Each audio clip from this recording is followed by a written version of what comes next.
Hello everyone, welcome to my channel. Today we are going to take a deep dive into history a little bit. So bear with me for those who are not history buffs.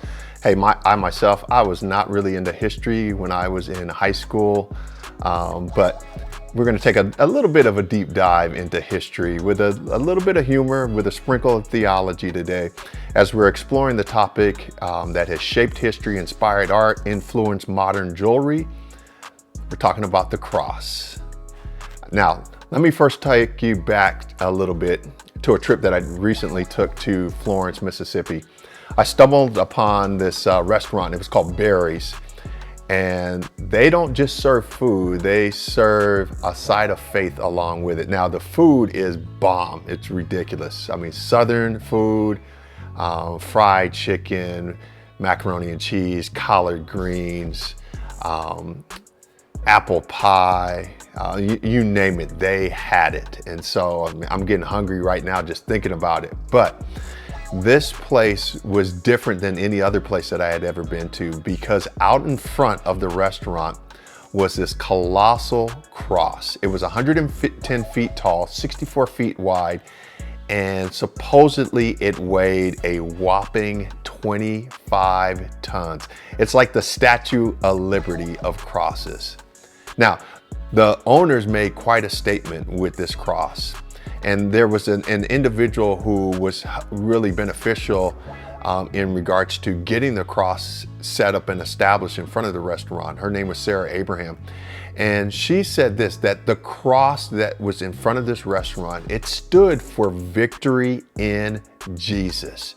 Victory for Jesus. So they were making a definitive point with that cross. Now, the cross is not just a symbol for churches, it's everywhere. Homes, schools, people get it tatted on them.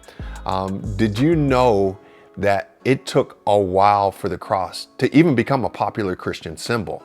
Some thought of it only as just this symbol, but in the 4th century, it became something that was really, truly essential for those who were followers of Christ. Because why did these early Christians cling to the cross, a symbol of such brutal death?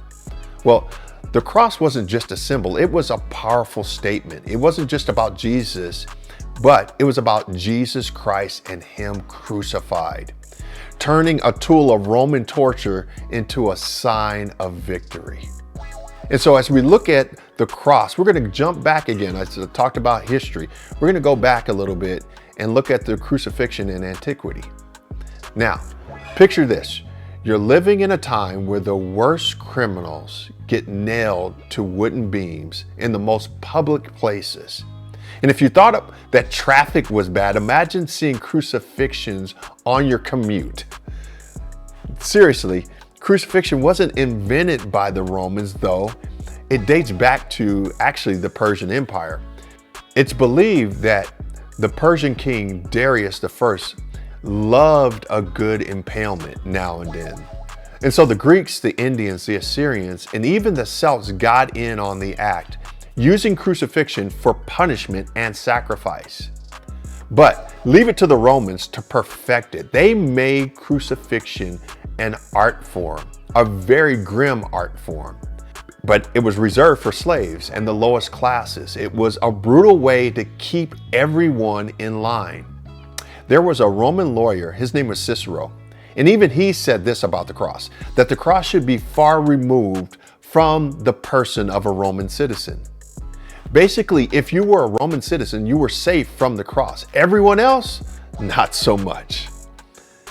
Now, the process of crucifixion. So how did crucifixion go down? Well, there wasn't just one way to do it. Sometimes they used a crossbeam, sometimes they didn't. Some were nailed, others were tied, but one thing was consistent. It was a public spectacle. It was meant to shame and to torture. And again, to keep the citizens in line. Now, imagine walking down the street carrying a sign with your crimes written on it, knowing you're about to be nailed to the cross. Death on the cross, it was slow, it was excruciating, There was this asphyxiation that went with it. It was gruesome. Victims who were crucified were often attacked by wild animals. They were also mocked by those who were passing by. It was just a plain gruesome way to go. Now, people in ancient times had mixed feelings about crucifixion. On one hand, it was a feared punishment, especially for slaves and rebels. On the other hand, though, it was so common that it became part of everyday life. Even playwrights even joked about it. There was even a Jewish historian, his name was Josephus, and Josephus painted a vivid picture of the agony involved, asking who would willingly endure such torture. Cicero, who was another Roman figure, again, he wasn't a big fan at all. He described it as a plague and an extreme punishment. It was a public spectacle, almost a form of twisted entertainment, but even the Romans thought it was horrific. So why did Christians adopt such a brutal symbol? Well, Christians, they took the worst of human punishment, and what they did is they flipped it and turned it into a sign of hope and victory. They saw beyond the horror and focused on the redemption it brought through Jesus' sacrifice. And so understanding the origins of the cross, what it does is help us to see how it became such a central symbol in Christianity, from its brutal beginnings to its transformation into a symbol of faith. The cross shows us God's love, His compassion, and justice. It reminds us of the victory over suffering and evil and unrighteousness. Now, next time you see a cross, whether it's in a church, on a necklace, on a tattoo, or towering over a restaurant in Mississippi, remember its deep history and profound impact. In the Pentateuch, there was this story where the Israelites are fighting the Amalekites. And so Moses, Aaron, and Hur were sitting on top of a mountain watching the Amalekites fight against Israel. It was almost like an ancient version of Monday Night Football, but with way more at stake. And so Moses, what he does is he raises his hands as he's on top of this mountain. And when he raises his hands, the Israelites start winning. But when his hands lower, the Amalekites gain the upper hand. So Aaron and Hur, they step up and they get on either side of him and they begin to hold his hands up. That's what you call teamwork at its finest. And so, as he is holding his hands up, the Israelites win the battle. Well, there's scholars like Charlie Trim and Bernard Peter Robinson. They have a lot to say about this. Trim points out that Moses' actions and the staff that he was holding make things even more complex, because there's a question: is what he was doing, speaking of Moses, was it an act of prayer? Was it a symbolic gesture, or was it something else? And Robinson draws on a parallel to the bronze serpent story in Numbers. Remember when the Israelites were complaining and got bitten by poisonous snakes? God tells Moses to make a bronze serpent and to put it on a pole, and anyone who looks at it gets healed. Amazing. It's a powerful image of divine intervention. Well, if you go into another piece of ancient literature, not necessarily biblical text, but there is ancient literature called the Testaments of the 12 Patriarchs. Well, the Testament of the 12 Patriarchs is full of this ethical dualism, this good versus evil, right versus wrong. The Son of Man, however, was expected to triumph over evil spirits, providing humanity with freedom from sin. It's like the ultimate superhero story where the hero conquers the villains to save the day. Now, if we go further and we look at, for example, the Dead Sea Scrolls, the Dead Sea Scrolls have given us incredible insights into post-biblical Jewish tradition in the Christian and pre-Christian eras. There's one document that contains a midrash on 2 Samuel chapter 7. And what it does is predict the coming Messiah at the end of days. It even quotes God calling the Messiah his son. Now, the Qumran community, they believed that the sons of Belial were sent to cause them to stumble, and that they came to devise these wicked plots. And so they saw the Messiah as the one who would raise up the fallen branch of David and save Israel. It's like the ultimate underdog story, with the faithful community holding on to hope despite constant threats and attacks. Well, as we continue on and we look at ancient history and how they looked at the crucifixion, let's talk about the idea of martyrdom. See, martyrdom was this noble death, this ideal of noble death. And for example, ancient playwright Euripides, he emphasized noble death and human suffering in his tragedies. In his play, or in one of his plays, there was a king who must sacrifice his own daughter to save his country from invaders. It's this heart-wrenching story of patriotism and sacrifice. Now, there was this Athenian orator, his name was Lycurgus. You don't have to remember that, but he quoted extensively from this play that I just mentioned, and he quoted it so that the Athenians would rally and fight against the Macedonians. He saw the act of sacrifice as a powerful symbol of dedication to the greater good. It's like the ancient version of a motivational speech. Now, I played Division I football at Rice University. I've had my fair share of motivational speeches, but this motivational speech, it reminded everyone of the importance of courage and sacrifice. And so there you have it. It's a little bit of a whirlwind tour of the Jewish tradition and the pre-Christian era's interpretation of the cross and sacrifice. And these stories and texts lay the groundwork for how we understand these symbols today. In the Greco-Roman world, crucifixion was the worst way to go. It was like getting a public, super embarrassing punishment. Now, Celsius mocked Jesus, saying a real God would have zapped himself off the cross like a superhero. Lactantius, who was another critic, he couldn't understand why this Jesus, who professed and people thought was God, chose such a humiliating death. He was like, if you're a God, why not go out with some dignity? The Romans, however, believed crucifixion was a deterrent, a chilling effect of torture, kind of like those scary anti-smoking ads, but way more brutal. But despite the shame, Christians saw crucifixion as a badge of honor. Martyrs were like the gladiators of faith, facing their fate with courage. The high priest Caiaphas even said, it's better for one man to die for the people than the whole nation to perish. Now talk about being dramatic. And so martyrs were often seen as heroes, gladiators fighting the enemy. Ignatius of Antioch, for example, he faced wild beasts and torture, but saw it as his path to becoming more like Jesus Christ. He was like, bring it on. I'll become a better disciple through this suffering. It's the ultimate underdog story. Christians flipped the script on crucifixion. What Romans saw as defeat, Christians saw as victory. Jesus' resurrection was the ultimate plot twist, showing that apparent defeat could lead to triumph.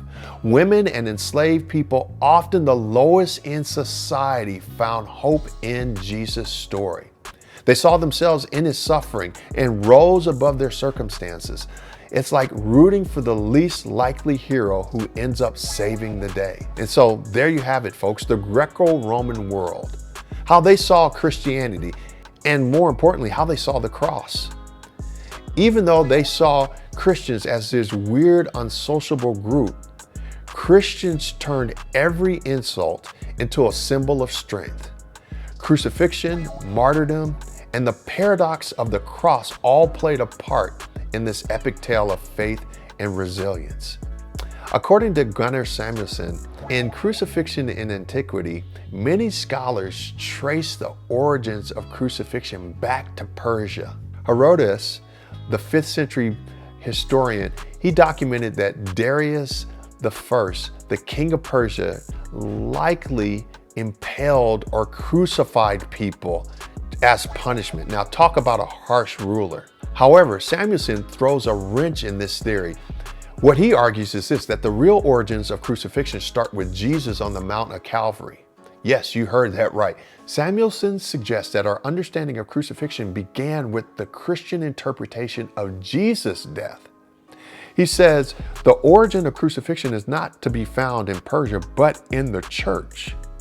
Now, Samuelson points out that what many ancient texts describe as crucifixion were more like suspensions. Sure, they're similar, but not exactly the same as Jesus' crucifixion. Now, while Samuelson's analysis is thorough, I think we can agree that these ancient executions were pretty brutal and horrific, just like the crucifixion of Jesus. Now, as we think about the cross of Christ, and specifically Jesus and his cross, we're going to talk about what Jesus went through. And so we're going to start with the arrest of Jesus. Now, picture this. It's the middle of the night. Jesus is out in the Garden of Gethsemane. He's praying, and then suddenly a crowd, an armed crowd with swords and clubs, they show up to arrest him. Sounds like an action movie to a certain extent, right? Well, in Matthew chapter 26, verse 55, Jesus even points out how absurd it is that they came after him like he's some kind of robber, some kind of madman. The treatment he received was similar to that of non-citizens and slaves, and the lowest in society. It's not exactly your VIP treatment you expect for the Messiah. There's a gentleman, his name was Howard Thurman. And Howard Thurman, he wrote a book. It's called Jesus and the Disinherited. Highly, highly recommend this book. And in Jesus and the Disinherited, what Howard Thurman does is he highlights Jesus' humble beginnings. When Jesus was born, his family was poor. They offered doves instead of a lamb for sacrifice. They didn't even have a lamb or a goat to offer, so they offered what they had. And typically those who were poor, they would offer turtle doves. And so Jesus grew up in a family that was poor.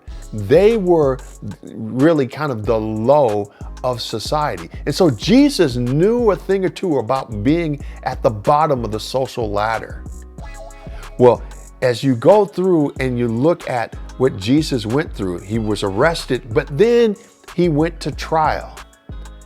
And when he went to trial, Jesus went to trial on trumped up charges. He was brought before the high priest and the chief priests and the elders and the scribes. They had been itching to get rid of him for a while, and they finally found their chance. And during the trial, they threw all sorts of false accusations at him, but he remained silent. When asked if he was the Christ, the Son of God, Jesus replied affirmatively. This confession sealed his fate as a blasphemer deserving death. However, instead of stoning him, the Jewish leaders handed Jesus over to the Roman governor, Pontius Pilate. Now, Pilate couldn't find any reason to execute Jesus, but the crowd whipped into a frenzy. They were stirred by the chief priests who demanded, crucify him, crucify him. It kind of reminds me of this rap song by the ambassador, where he's talking about the crucifixion of Christ. And he says, people were saying, crucify him, pass it down. And so this word of crucifixion was getting passed throughout the crowd. Now, Pilate's wife had even warned him, hey, stay clear of this man. But we all know how that turned out. And so Pilate was trying to wash his hands of punishing Jesus. He tried and tried. He tried to appease the crowd. He tried to give them Barabbas, who was a man who was a criminal. He should have been crucified, but they wouldn't even take Barabbas. They wanted Jesus. And so Pilate had Jesus scourged. Now, if you think about a bad day at the gym is tough, imagine being scourged. The Jews had one form of scourging while the Romans had another form, which was much worse. See, the Roman scourging had no limit on the number of lashes. You think about the Jewish scourging, there was a limitation, typically 39, but for Rome, they would scourge you and beat you till you were bloody. The victim was tied to a pillar and whipped until their flesh hung in bloody shreds. Now talk about overkill. Now, despite this brutal punishment, the crowd still demanded that Jesus be crucified. The African-American theologian James Cone, in his book, The Cross and the Lynching Tree, he draws parallels between Jesus' suffering and the plight of African Americans during the Jim Crow era. Both would be stripped and mocked and humiliated in front of crowds. And this connection highlights why Black Christians can deeply relate to Jesus' suffering and find strength in his example. But now we finally arrive at the cross. After Pilate caved to the crowd's demands, Jesus was led to Golgotha. That would be where he would ultimately be crucified and where he would experience death on the cross. The Gospels don't give us much detail about the actual crucifixion, except simply stating they crucified him. However, they do mention that a sign reading King of the Jews was placed above the head of Jesus. Now, as Jesus hung on the cross, people went by and they mocked him. They said, if he was truly God, he would save himself. Even the criminals crucified beside him, they joined in the mockery, but Jesus stayed on the cross, fulfilling his mission and demonstrating his divine strength. In the 9th hour, Jesus cried out, Eloi, Eloi, lama sabachthani, meaning, my God, why have you forsaken me? This poignant cry, taken from Psalm 22, shows Jesus in his most vulnerable moment, yet it also signifies his ultimate control and victory over death. And so there you have it, the crucifixion of Jesus himself, an event that changed the course of history and continues to inspire millions. While we've only scratched the surface here today, I hope this gives you a deeper understanding and a bit of a smile along the way. Jesus died. He sacrificed himself for me, for you, so that we might be forgiven of our sins, so that we might be cleansed, so that we might be redeemed and restored into right relationship with God. And so that's a reason to smile. Now, if you enjoyed this video, don't forget to like, subscribe, hit that notification bell so you don't miss out on any future episodes. Thank you for watching, and we'll see you next time. God bless you. Peace.